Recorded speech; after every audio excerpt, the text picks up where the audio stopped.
welcome back to another episode of Pinal Prep Spotlight, brought to you by 911 Air Repair, your local air conditioning expert specializing in maintenance, repair, and new installations.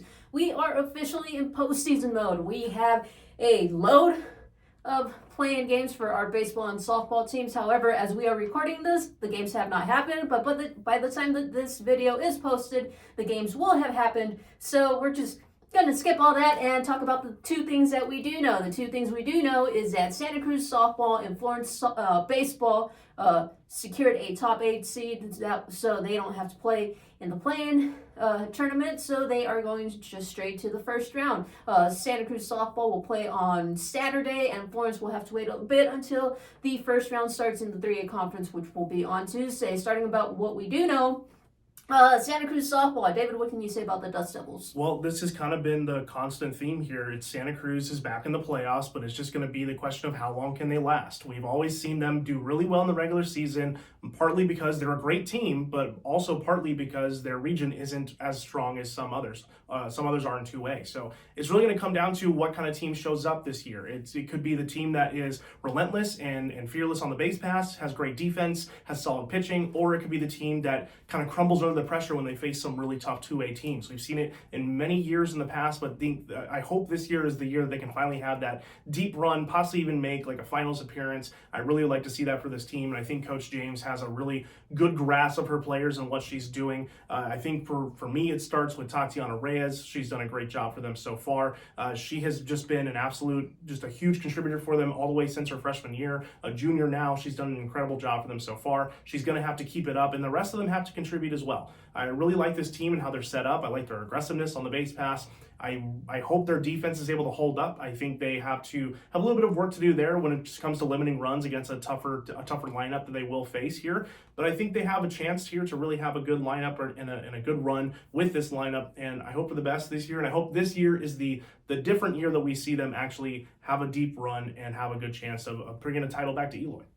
So looking at Santa Cruz, just as a team, they have 84 extra bases. 16 of those are home runs. 60 of them are doubles. 6 batters are batting over 400, and we got to highlight Aaliyah Bojorquez here. She is leading the team with 32 stolen bases. David mentioned being aggressive on the base path. It all starts with Bojorquez and what she can do.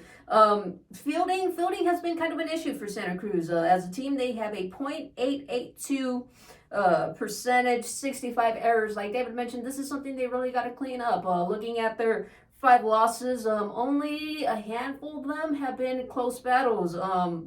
Teams like Phoenix Horizon Honors and Eager Round Valley, they are likely going to run into, the Dust Devils are likely going to run into them again. They lost to Horizon Honors twice, once to Eager Round Valley. Errors here played a big factor. Just overall, I think they got to play a clean game. If they can play a clean game, hey, the bats are going to come through. Layla Brown has been phenomenal for them in the circle. It shouldn't be a big deal, but like David mentioned, it depends on which team shows up. Moving on to the other team we know, Florence. David, what can you say about the Gophers baseball team? Yeah, Florence is an interesting one. They're a really solid team. It just comes down to consistency for them. We've seen it in a few games that I've been able to cover where, sometimes the offense doesn't click until, later in the game, or it just takes one inning for them to have a huge run, or huge score of runs and kind of let them lead that to victory. And Coach JT Neal told me that that's not their game plan. They want to have a more consistent lineup going through the order, going through the innings, and being able to score consistently rather than having it all just be one lump sum in one inning. So that's going to be the big key for them going into the playoffs here and being able to kind of have those innings and stack runs throughout the game and rather just focusing on that one big inning that comes eventually.